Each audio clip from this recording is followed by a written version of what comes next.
तुम्हारी मर्जी के बगैर तुमसे कुछ नहीं करवा सकती थी मैं।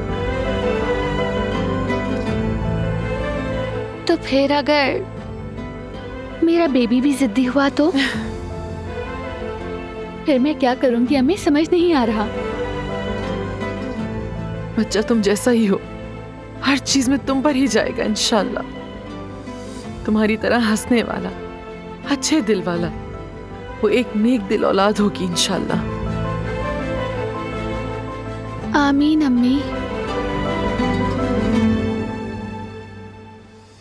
मेरी प्यारी बेटी,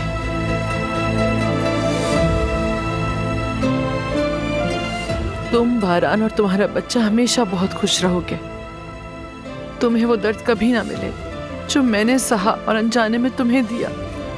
आमीन।